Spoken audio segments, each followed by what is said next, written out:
quisiera hacer algunas apreciaciones que tal vez por la experiencia o a veces en algunas crónicas, en algunos comentarios se escucha sobre la doctrina de la redención.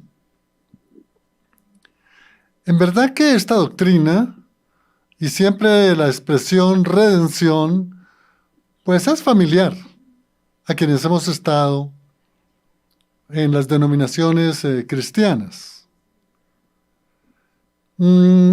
También debemos entender que no se enseña en una forma reiterada, como debería hacerse, toda vez que es una doctrina, la redención, de suma importancia tenerla siempre presente. Recordemos que Juan el Bautista, en el desierto, por muchos años, tuvo siempre como enseñanza el arrepentimiento porque el reino de los cielos estaba cerca. Y esa fue su doctrina que enseñó. Aún en el ministerio de Jesús, él también reiteraba el arrepentimiento porque el reino de los cielos, decía él, está en vosotros, está entre vosotros. Pero él la reiteraba porque él sabía la misión que debía cumplir. Y desde luego toda la enseñanza que vemos a través de los evangelios y a través de las cartas y del libro de los Hechos de los Apóstoles y de Hebreos y todos los escritos del Nuevo Testamento, pues vemos que Jesús, el Cristo, el ungido, vino a cumplir una misión grande y es o fue para redimir al mundo del pecado. Pero es el pastor Gustavo quien nos va a indicar sobre esta importante doctrina que, reitero, debe ser enseñada permanentemente, en forma permanente, pero que a veces no se hace. Pero bueno, hoy tenemos la bendición de que vamos a estudiar la doctrina de la redención. Y Pastor Gustavo, qué bueno que nos indique, de acuerdo a las Sagradas Escrituras, qué es la doctrina de la redención o qué debemos entender por ese hecho trascendental en la cruz de la redención. Pastor. Sí, la verdad que es muy importante esta doctrina, doctor Juan, como lo comenta, porque sin la salvación, sin el pago por nuestros pecados o nuestras faltas, pues la verdad que sería incompleto lo que Jesucristo vino a hacer a este mundo. Se ha mencionado mucho que uno de los propósitos por los cuales Jesucristo vino a este mundo se decía desde antes de su nacimiento. Ahora que compartimos en estas semanas de Sembrina, pues compartimos de manera muy sencilla un texto que dice: y pondrás a su nombre Jesús, porque él salvará al pueblo de su pecado.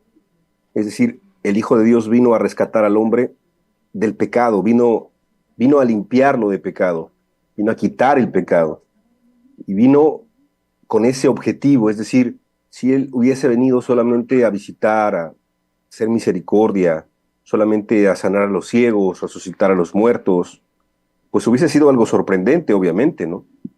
Que el Hijo de Dios pisara esta tierra era algo sorprendente también. Que todas las profecías fueron cumplidas en el Mesías, pues es sorprendente, pero hubiese sido incompleto.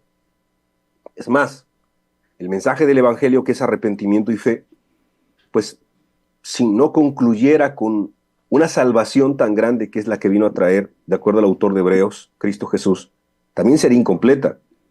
Entonces, esta doctrina de la redención es muy importante. Ahora, hay que entender, porque nos podemos confundir con otras doctrinas, ¿qué es la redención? Bueno, redención tiene que ver con pagar el rescate, ¿no? Con pagar un precio, un alto precio. Y tiene que ver, evidentemente, con esa limpieza de nuestros pecados, Entonces, hay algunos términos que podemos ir manejando también que son muy similares. Una es la regeneración, o nuevo nacimiento, que también usted lo ha escuchado, ¿no? Ya de eso hablamos en algún otro programa, ¿no? El nuevo nacimiento o la regeneración, que también va de la mano, porque a todos los que Él perdonó, a todos los que Él les dio su redención, a todos los que Él les dio su justificación, fueron hechos hijos de Dios. Entonces va muy de la mano. El nuevo nacimiento, ¿verdad? Va de la mano con el tema del día de hoy, que es la redención, que también muchos pues lo manejamos como la justificación, el pago por nuestros pecados, el pago por nuestra deuda, el pago que hizo solamente uno y nadie más lo podía hacer.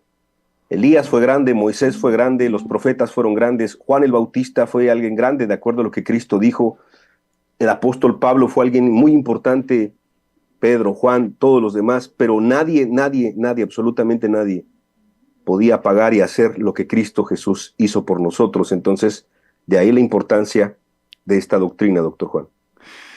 Gracias, Pastor Gustavo. Nos indicaba de la redención como un rescate. Y en un rescate, por lo general, va íncitamente un pago. Es decir, Pastor, Jesús en la cruz nos rescató, cuyo pago fue la sangre derramada, Pastor. El pago, y eso es muy buena pregunta, el pago es su vida, es completamente su vida.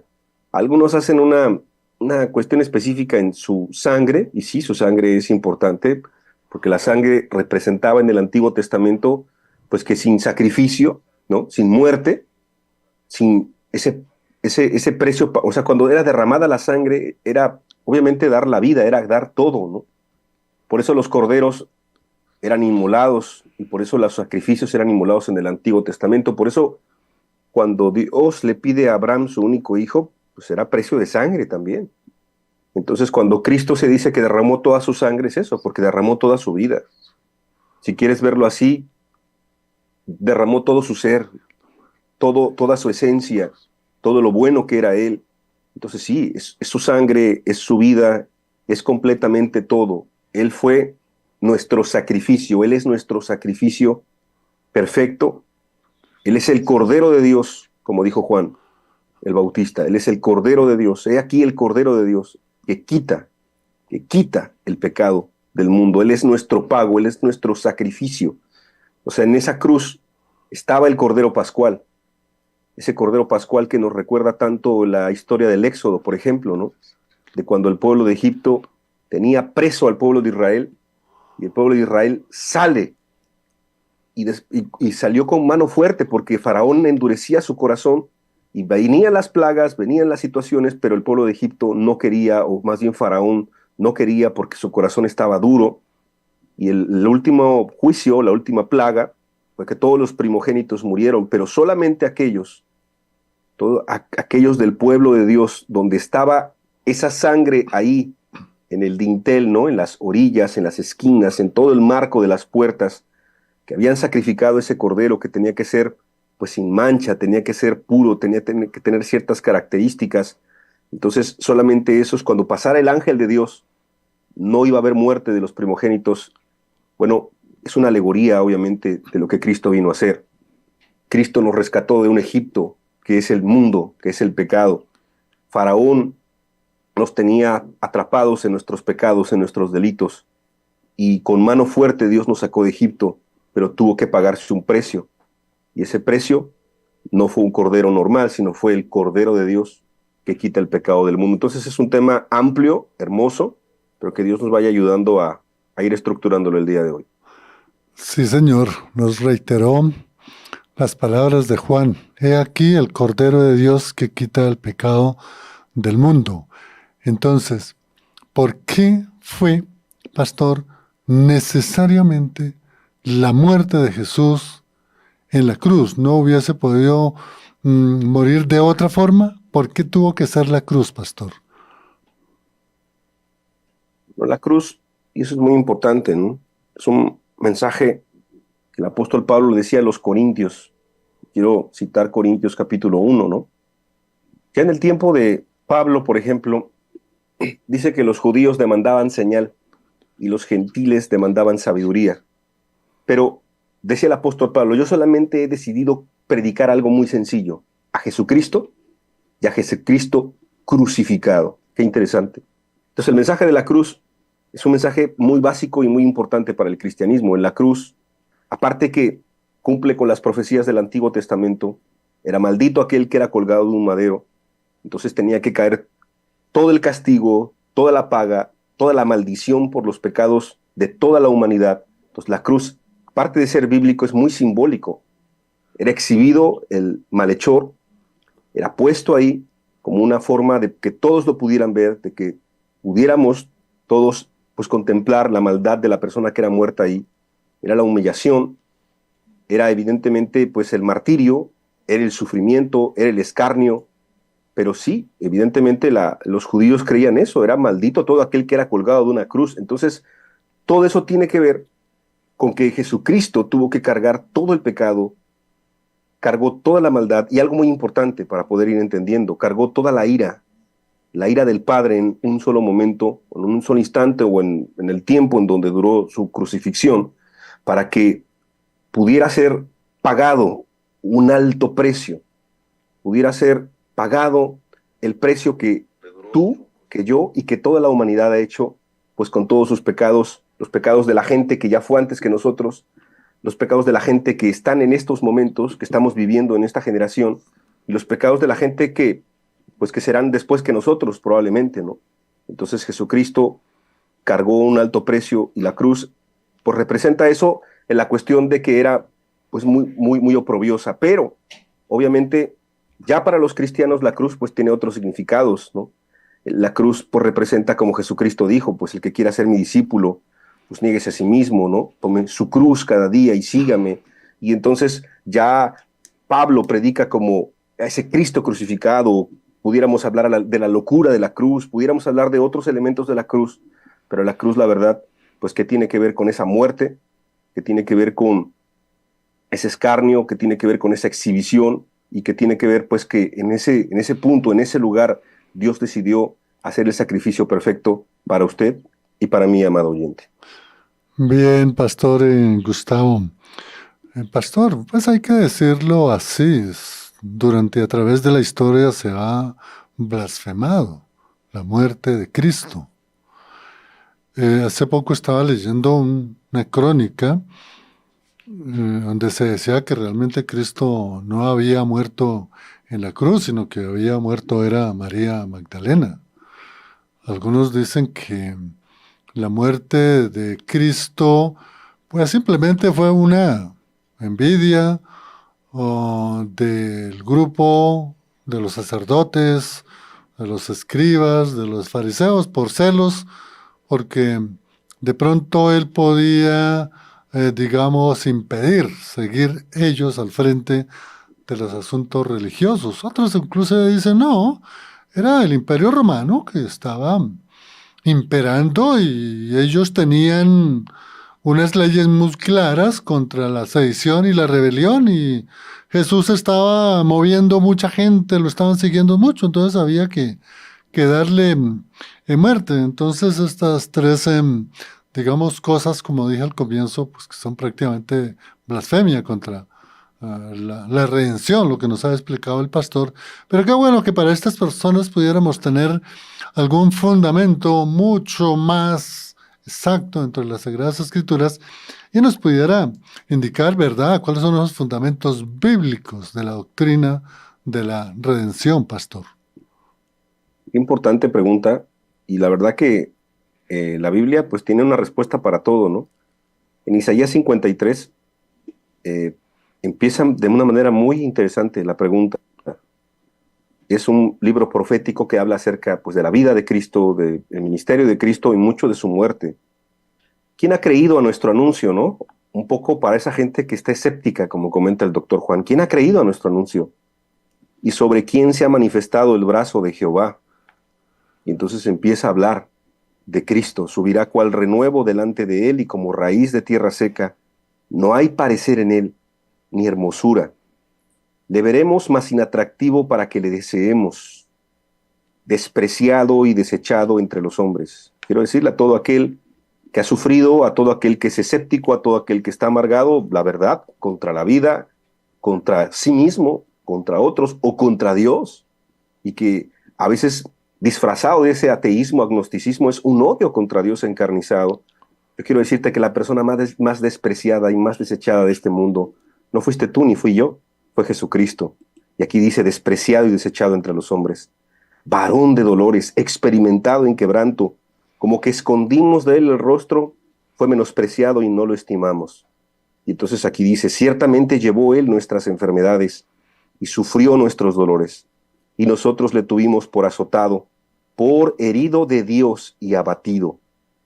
Y ahí el versículo 5 es muy enfático, mas él herido fue por nuestras rebeliones, molido, o sea, no solamente golpeado, molido, como cuando mueles la carne, cuando la deshaces, porque seguramente fue molida su carne en varias partes, molido por nuestros pecados. El castigo de nuestra paz fue sobre él, y por su llaga fuimos nosotros curados. La verdad que esa parte de la explicación de lo que era la muerte de Cristo nos puede dejar aún a los creyentes y los no creyentes reflexionando muchas cosas acerca de cuál fue el alto precio que se pagó para que nosotros pudiéramos tener ese pago por nuestros pecados, esa redención, esa justificación, esa regeneración o nuevo nacimiento, esa misericordia de Dios, si tú quieres verlo, o la gracia que tanto se habla en las iglesias, porque como decía un autor hace muchos años, es una gracia, pero no es una gracia barata, no es una gracia sin valor, es una gracia preciosa, sublime gracia, porque esa gracia, ese favor inmerecido, la verdad, le costó completamente su vida a Cristo Jesús.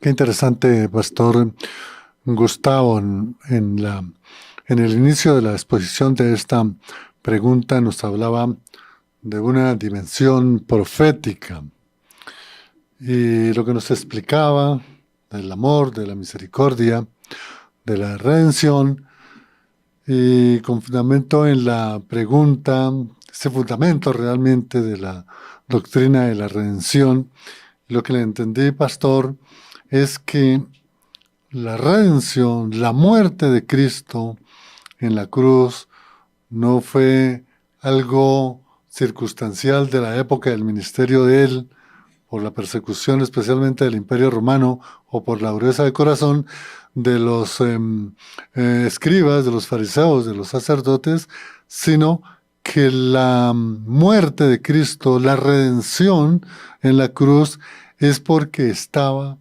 dicho ya con anterioridad por el Padre Celestial en la profecía, especialmente por ejemplo la de Zacarías, Malaquías, Isaías, en los Salmos. A eso lo podemos, ¿verdad? Era lo que se refería el pastor, que ahí está todo ese fundamento profético de la muerte de Cristo en la cruz, es decir, la redención. Y es correcto, es decir, toda la Biblia nos habla de ese momento en el cual iba a ser pagada nuestra culpa. Es más, desde el Génesis, cuando el hombre cae, Adán y Eva caen, ¿no? O sea, caen en pecado. Bueno, Dios ya estaba orquestando el plan de redención, ¿no? El plan para poder rescatar a la humanidad. Es decir, toda la Biblia nos habla de ese plan de redención. Sin ese plan de redención, todos estaríamos perdidos. Ninguno tendríamos ninguna oportunidad. Entonces, como bien comentó el doctor Juan, pues todos los profetas nos hablan de esto, pero este texto que leí de Isaías, usted estúdielo, es impresionante. O sea, es un texto que nos deja, yo creo que aún a los creyentes, pues con una expectativa muy grande de lo que Cristo hizo por nosotros, pero si estudiamos Malaquías, si estudiamos Zacarías, si estudiamos los Salmos, el Salmo 22, por ejemplo, no, o sea, son historias que nos dejan ver cómo Dios ya tenía un plan para poder rescatar a la humanidad, pero que obviamente no iba a ser nada más así de su buena voluntad, sino que alguien tenía que pagar el precio por nuestros pecados, y ese solamente podía ser Cristo Jesús. Qué interesante, pastor. Pensaba, mientras le escuchaba, que Dios, en su soberanía, en su voluntad, utiliza toda una serie de hechos, de personas, de circunstancias para cumplir la profecía en la salvación del mundo. Y ahora pasaba por mi mente, en el caso de los romanos, con Poncio Pilato, pues ellos tenían una legislación y de pronto pudieron entender que se tipificaba un delito de rebelión.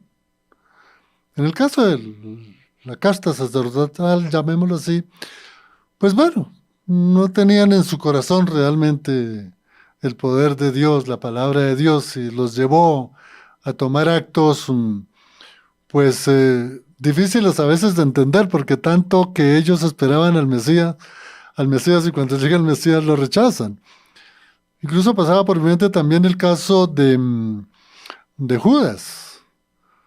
Él tuvo oportunidad de haberse arrepentido, pero lo que querían resaltar, pastor, es que definitivamente Dios en su sapiencia, en su voluntad para cumplir las promesas, pues como ya estaba profetizado cómo iba a morir, en dónde iba a morir, por qué iba a morir, entonces digamos que ese evento en la cruz irrepetible, grandioso, derramar su sangre para salvar al mundo, es precisamente el resultado de la soberanía de Dios, del amor de Dios para cumplir la profecía o de su misma palabra que ya había dicho siglos antes y que de acuerdo a su voluntad y soberanía, ese era el momento para haber cumplido y de la forma que él lo había escrito en el Antiguo Testamento. ¿Es algo así, pastor? Sí, así es, todas las cosas pues se pusieron en el momento adecuado, Dios así las quiso, ¿no? Dios así lo guió. De hecho, de verdad que estos días he estado estudiando el tema y un gran amigo que tenemos en Honduras acaba de predicar una enseñanza que a mí también me impactó mucho, que es de los Salmos, ¿no? Y la frase cuando dice, mas soy yo gusano y no hombre, ¿no? Eso es Mm. fuertísimo, o sea, le tituló algo así como gusano por amor, y si tú lo ves así, imagínate cómo el Rey de Reyes, el Rey de los cielos, eh, no solamente lo rechazaron, como comentamos, doctor Juan, o sea, si lo hubiese rechazado ya era en sí un grave pecado, pero no solamente lo rechazaron, Ujú. sino lo persiguieron, lo traicionaron, lo emboscaron, lo enjuiciaron, fue un juicio injusto, lo escogieron, escogieron a Barrabás en lugar de Jesús. O sea, fue una serie de acontecimientos que son tan terribles, pero al mismo tiempo tan exactos, que cuando lees Zacarías, por ejemplo, cuando dice, bueno, ¿a dónde vas, no? ¿Dónde vas? No, pues voy a la casa de mis amigos, pero en la casa de mis amigos me lastimaron. O sea, es tan específico como la traición a Cristo, es como tan específico como todos le abandonaron, es tan específico cómo murió, cómo le rodearon esos toros de Bazán, como perros, como cuadrilla de perros estuvieron ahí, los romanos, cómo todos meneaban la cabeza. O sea, todos los salmos, todos los textos están cumplidos exactamente en Cristo, de la manera que está escrito. Entonces, ahí es de lo que decía el doctor Juan hace rato, o sea, ningún incrédulo podrá decir que eso es casualidad, porque la escritura nos habla de diferentes autores, de diferentes momentos de la historia, de diferentes culturas inclusive, condensados en la historia profetizada acerca de la muerte de Cristo que nos dio el pago por nuestros pecados. Gloriosa cruz, es lo que decía el apóstol Pablo.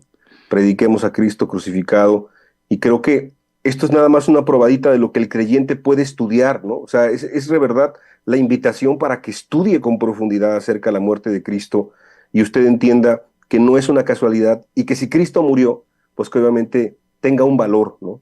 No sea nada más un conocimiento sapiencial, sino que tenga un valor en nuestra vida, que eso es bien importante el día de hoy. Y para ir avanzando, quedó las anteriores preguntas muy bien absueltas y no podemos dudar quién es nuestro Redentor. ¿Quién es nuestro Redentor? Ahí no hay duda. Cristo Jesús. Pero miremos un elemento más humano dentro de esa doctrina de la redención. Y es, Pastor Gustavo, tenemos nuestro Redentor, Cristo Jesús. ¿Por qué no hablar de quiénes son los redimidos? pastor. ¿Y por qué? ¿Y por qué adquirimos esa categoría de redimidos, pastor? Creo que es de las que más nos importa a todos los que estamos escuchando, porque obviamente hay una multitud de personas que dicen que creen que Jesús murió por ellos o que ya les han sido perdonados sus pecados. Esa es la verdad.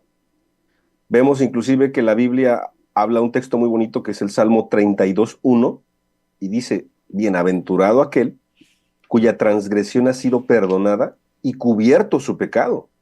O sea, la palabra bienaventurado quiere decir muy feliz o felicísimo, si se pudiera decir, ¿no? Aquel que llegase a ser perdonado.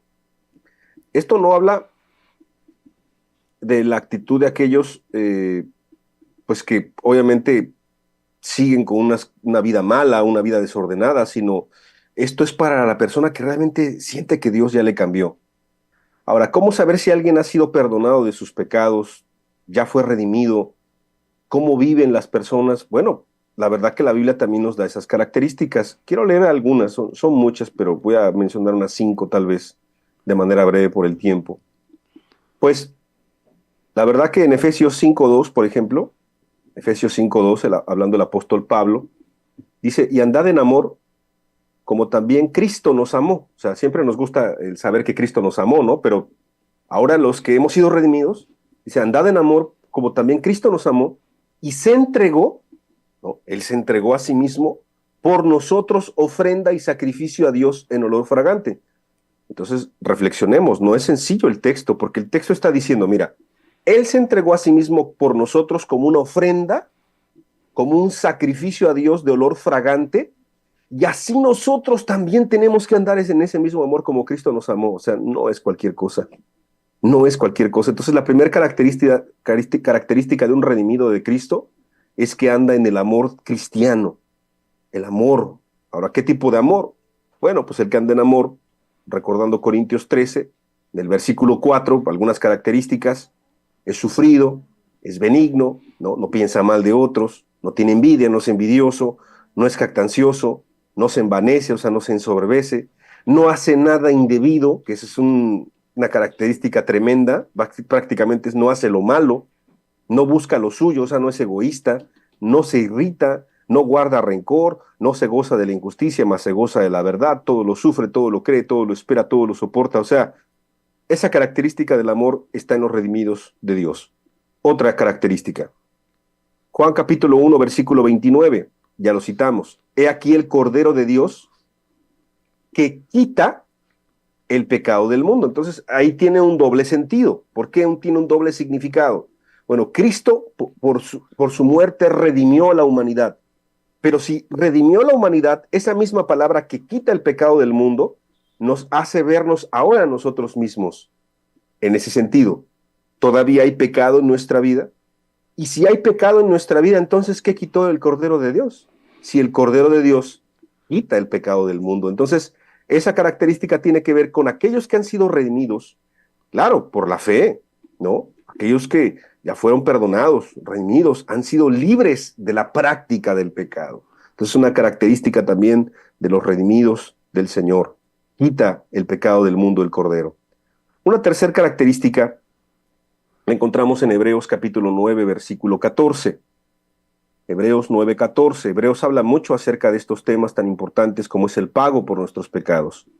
Dice Hebreos 9:14, cuánto más la sangre de Cristo, de lo que estábamos hablando hace rato, el cual mediante el Espíritu Eterno se ofreció a sí mismo sin mancha a Dios, limpiará vuestras conciencias de obras muertas para que sirváis al Dios vivo.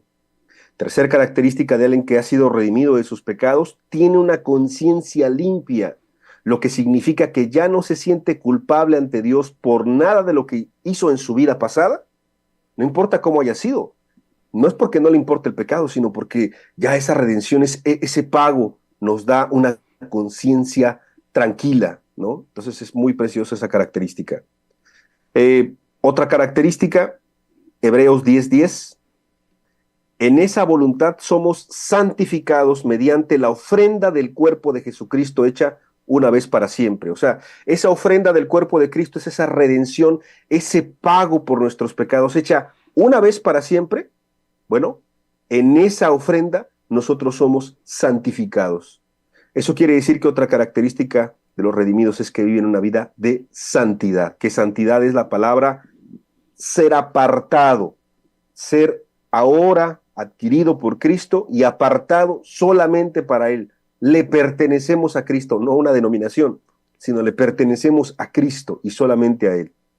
Y otra que quisiera mencionar, que hay muchas, pero otra que quisiera mencionar, el libro de Pedro, primera carta de Pedro, capítulo 2, versículo 21, pues para esto fuisteis llamados, porque también Cristo padeció por nosotros, dejándonos ejemplo para que sigáis sus pisadas. O sea, ¿para qué padeció Cristo? ¿Por qué finalmente Cristo padeció? Bueno, los que han sido perdonados ahora tienen que seguir el ejemplo de Jesús, viviendo una vida justa y una vida recta. Y si me permiten otro versículo más, primera de Pedro 2, versículo 24, quien llevó él mismo nuestros pecados en su cuerpo sobre el madero, para que nosotros, estando muertos a los pecados, vivamos a la justicia. ¡Qué versículo tan precioso! Llevó nuestros pecados en su cuerpo sobre el madero, ¿para qué? Para que nosotros, estando muertos a los pecados, vivimos a la justicia. La verdad que son textos muy preciosos que hablan acerca de estas características de la redención o quien ha sido redimido por Dios. Sí, señor, con claridad. Estos textos enseñan realmente la doctrina de la redención. Pastor Gustavo, hay una pregunta de Wilson en la ciudad de Duitama. Esta es una ciudad del departamento de Boyacá, en Colombia. Y él dice que si Dios ama a todo el mundo, ¿por qué entonces solo se salvan los que Él elige? Esa sería, no sé si Pastor captó bien la pregunta o la vuelvo a hacer, Pastor. No, excelente, excelente. Muy buena pregunta, Wilson. Te voy a contestar con la escritura. Nosotros estamos estudiando actualmente un texto que pues lo traigo casi de memoria, Isaías 55, versículo 6 y versículo 7. Fíjate lo que dice la escritura. Buscad a Jehová mientras pueda ser hallado. Llamadle mientras está cercano. Deje el impío su camino y el hombre inicuo su pensamiento y vuélvase a Jehová. Y te lo voy a recapitular. Buscad a Jehová, una acción. Llamadle es otra acción. Deje el impío es otra acción. El hombre inicuo sus pensamientos es la misma acción de dejar el mal camino y dejar los malos pensamientos. Y vuélvase a Jehová. O sea, estamos hablando de muchas acciones antes de que diga del cual Dios tendrá misericordia y al Dios vuestro el cual será amplio en perdonar. Está muy bonito ese texto de Isaías, porque ese texto nos dice que la acción de la misericordia de Dios viene hasta el final. Muchos no quieren buscar a Dios, muchos no claman a Dios, muchos no dejan sus pecados, muchos no dejan su mal camino, no dejan su maldad. Lamentablemente muchos creen que Dios elige quién se salva y quién se pierde, y no es así. Dios sabe quién se va a salvar y quién se va a perder, pero lo elige cada uno de nosotros. Entonces, ese texto creo que te puede dar mucha claridad. Estúdialo con más profundidad, Wilson, y a todos los oyentes, porque son, antes de la misericordia de Dios, vienen muchas acciones que tiene que hacer el ser humano, y entonces sí después actúa la misericordia de Dios, el cual es amplio en perdonar. Pero te doy un texto y a todo el oyente, porque de tal manera amó Dios, no a unos poquitos, no a la mitad sí y a la mitad no, no a unos elegidos, de tal manera amó Dios a todo el mundo, que todo aquel que en él cree no se pierda, mas tenga vida eterna. Pero esta es la condenación, que muchos hombres amaron más las tinieblas y no amaron la luz. No se acercaron a la luz para que sus obras no fueran reprendidas. Algunos no quieren, Wilson. Yo espero que usted sí, y que todos los amados oyentes, y le mandamos un fuerte abrazo hasta Boyacá, Colombia. Bien, Pastor Gustavo. Hay otra pregunta desde España, Doranelli. Pregunta, ¿cuál es la diferencia entre redención y justificación?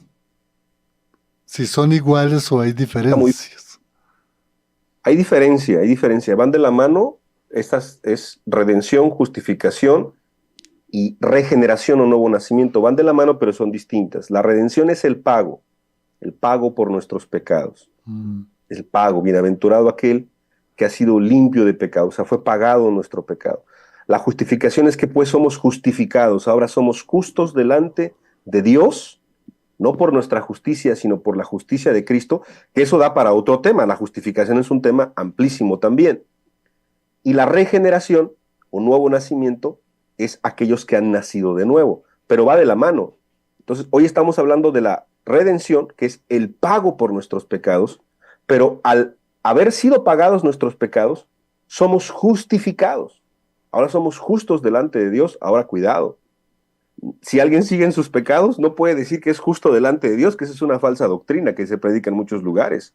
Es justificado aquel que ya fue limpio de sus pecados, por eso va de la mano. Es limpio de sus pecados, es justo delante de Dios y es un nacido de nuevo. Pero respondiendo un poquito a nuestra amada de España, un poco con el texto de Isaías 55, ahí está otra vez el Evangelio. mm. Arrepentimiento y fe. Sin arrepentimiento no hay fe. Sin fe no hay salvación por gracia. La salvación por gracia me da ese nuevo nacimiento y la redención es el pago que Cristo hizo por mí por gracia, gratuitamente. Es gratuito para mí, pero cuidado, no fue gratuito para Jesús, o sea, fue gratuito para mí. Yo no tengo que pagar por eso, pero si alguien pagó y un alto precio fue toda su vida de Jesús. Por eso decía, la gracia no es barata. La redención no es poca cosa. Sí, mucha gente dice, ay, sí, Jesús me perdonó. Sí, pero ¿a qué precio te perdonó? Tuvo que entregar toda su vida para que tú y yo tuviéramos esa oportunidad de ser hoy personas nuevas, limpias, santas, justas, rectas, así como lo escuchas. Entonces, no es cualquier cosa. La verdad que el tema que estamos tocando es un tema muy espiritual. Un abrazo hasta España. Dios le bendiga.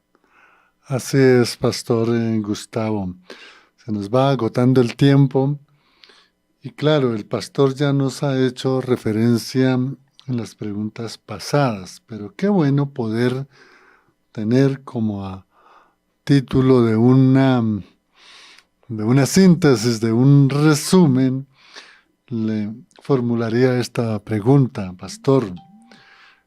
Entonces, de acuerdo a todo lo que nos ha compartido, registrado en las Sagradas Escrituras, ¿cuál sería entonces, Pastor Gustavo, el propósito de la doctrina de la redención o en sí el propósito de la redención, Pastor? Pues qué hermosa pregunta, la verdad. Quiero volver a leer, ¿no? Recapitulando Primera de Pedro, capítulo 2, versículo 24, en la parte A del versículo, quien llevó él mismo nuestros pecados en su cuerpo sobre el madero, para que nosotros, estando muertos a los pecados, vivamos a la justicia. Por lo tanto, los que andamos en esta redención, en esta vida nueva, con una conducta limpia, sin práctica del pecado, viviendo justa y rectamente, hemos experimentado el perdón de Dios por su gracia, no por nuestros méritos, no por nuestras obras, ni siquiera por un perfecto arrepentimiento. Es decir, el arrepentimiento sí es base, pero no es lo que nos salva. Es la gracia, es la fe. ¿Pero para qué? Para que vivamos exactamente como Cristo vivió en este mundo. Para que si alguno anda así, ¿verdad? Si alguno anda así en la calle, cualquiera vea eso y glorifique a nuestro Padre que está en los cielos. Pero si tú ves a uno en la calle que dice que es cristiano, o uno en el templo que dice que es cristiano y no vive estas características que hemos hablado, la verdad que termina siendo blasfemia al nombre de Dios y eso es muy triste. Amado oyente, si usted no ha experimentado la redención, usted intelectualmente sabe lo que es el perdón de pecados, sabe lo que es la salvación, sabe lo que es el arrepentimiento, sabe lo que es la fe, pero no ha nacido de nuevo, seguramente usted no entiende el valor de la redención, es decir, del pago que Jesucristo hizo por nosotros en la cruz del Calvario. Usted puede derramar lágrimas cuando ve una imagen en la televisión, en una película, en una serie, cuando Jesús está siendo crucificado, pero ¿realmente eso tiene un valor en nuestra mente y en nuestro corazón? Pues es una buena pregunta para todos nosotros, yo también me la aplico y de verdad pues deseamos que este tema sea de estudio, sea un tema que abra nuestra conciencia y que nos lleve a valorar realmente pues como Cristo realmente pues lo ve, ¿no? Ve nuestras almas como muy valiosas. Yo recordaba que de los textos que estamos mencionando, eh, pues estamos nosotros hablando de Isaías 53, si me permiten leerlo, Isaías 53, y a mí me gusta mucho Isaías 53, obviamente toda la Biblia, porque obviamente ahí se ve el castigo que Jesucristo sufrió por todos nuestros pecados. Pero al final de todo eso, Cristo queda a gusto cuando ve el fruto de su aflicción, cuando ve que el fruto de su aflicción son verdaderas vidas transformadas, vidas santas, vidas separadas, agios en el griego, kadosh en hebreo, vidas que son solamente para Él. Cuando hay una vida cambiada, transformada, una vida limpia, la verdad que eso le da mucha gloria a Dios. Y ahora podemos ser ofrendas también nosotros para Cristo. ¿Cuánto necesitan este mundo que está perdido a cristianos de verdad? Yo invito a los oyentes a que no seamos nada más oidores olvidadizos o oyentes de nombre, o creyentes de nombre, perdón, sino creyentes de corazón, glorificando a nuestro Padre que está en los cielos, a Jesucristo que murió por nosotros y el Espíritu Santo que nos guía todos los días de nuestro peregrinar. Bien, Pastor Gustavo, hay una inquietud, me parece bien interesante, de la hermana María Isabel, bueno, de otro pueblo de Boyacá, muy bonito, cerca de Bogotá, Nuevo Colón. Y le hace esta pregunta al pastor, si hay alguna relación entre la redención con Cristo en la cruz y la remisión de que hizo Boaz de Ruth. Si hay alguna relación, me parece bien interesante la pregunta, pastor. No, pues la verdad que está muy buena y sí se la debo porque no lo sé y para qué invento algo que no sé. Sería muy bueno estudiarlo, me gusta mucho el planteamiento, lo voy a anotar. Lo que sí puedo decir es que la Biblia está llena de figuras, obviamente, ¿no? El pago, ¿no? El pago o sea, simplemente desde lo que comentamos en un principio, el cordero limpiaba los pecados temporalmente, obviamente, del pueblo, ¿no? Cada año tenía que hacerse esa celebración. Entonces, esa remisión de voz, pues está interesantísima, habrá que estudiarla muy bien. Cuando se paga algún rescate por ahí, me acuerdo tal Mm. vez del rey David, tal vez de Abraham, o sea, varios patriarcas que tuvieron que hacer un pago por un rescate o algo, eso llama mucho la atención. Pueden ser figuras, ¿no? Pero para no dar una respuesta inexacta, lo estudiamos, muy buen planteamiento y se la debemos por ahí al amado oyente de Boyacá. Le mandamos un fuerte abrazo hasta allá también. Que Dios le bendiga. Gracias, pastor Gustavo, a la hermana María Isabel en Nuevo Colón. Ella dice que pertenece a la iglesia de los hermanos menonitas en Colombia. Bien interesante esa misión que llegó a Colombia aproximadamente en los años 40, lo que se llama la misión menonita, pero posteriormente llegó otra misión y se llamaban los hermanos menonitas. Tengo entendido que acá en Colombia, pues se fusionaron esas dos misiones que llegaron y es lo que hoy se conoce como la iglesia menonita en Colombia, fundada, si no estoy mal, por este gran líder, Nemon Simons. Pastor Gustavo, gracias por la explicación. Amigo oyente, consideramos que vale la pena volver a escuchar este, este audio para entender el contenido y de la exhortación tan importante que nos hacía el pastor Gustavo de captar el mensaje de la cruz. No es algo de historia, no es algo que sí, que qué malos los señores fariseos y el antisemitismo que ha traído a través de la historia una cantidad hasta de guerras, pero es captar lo que el pastor nos recalcó, la redención en la cruz de Jesús, entendiéndola en su contexto profético. Pastor Gustavo, para alguna persona que quiera saludarlo, quiera hacerle alguna pregunta, alguna inquietud que tenga él, qué buena que nos pueda dejar algunos enlaces. Y claro que sí, doctor Juan, muchas gracias. Pues en Colombia tenemos un sitio de YouTube que se llama Estudios Bíblicos en Colombia. Ahí subimos enseñanzas cada semana. En México hay una página que se llama Jóvenes Discípulos, para cualquiera que quiera alguna dirección de alguna congregación en México. Y mi número personal lo tiene el doctor Juan, aquí en Fuego AM. Con mucho gusto él se los puede dar. Y yo estoy para servirles. De verdad que es un privilegio estas invitaciones. Les mandamos un fuerte abrazo y estamos orando por el pueblo colombiano porque sabemos que hay necesidad, y también oren por el pueblo mexicano. Les amamos y pues que Cristo nos siga ayudando día a día. Gracias, Pastor Gustavo. Hay una hermana, Consuelo Buitrago Pedrosa. Dice, feliz tarde para toda la mesa de trabajo, bendiciones y muchas gracias por la información que nos brindan. Una buena taza de cafecito, bueno, hermana, nos la tomaremos. Y dice, un gran abrazo para el pastor Gustavo Rosales. Bendiciones, pastor, un abrazo. En el Control Master, Lorena, quien les habló, Juan de Jesús Sánchez Aponte. Gracias a cada uno de los amigos de Fuego AM por sintonizar este hermoso ministerio que proclama la palabra de Dios para toda raza, pueblo y nación. Bendiciones.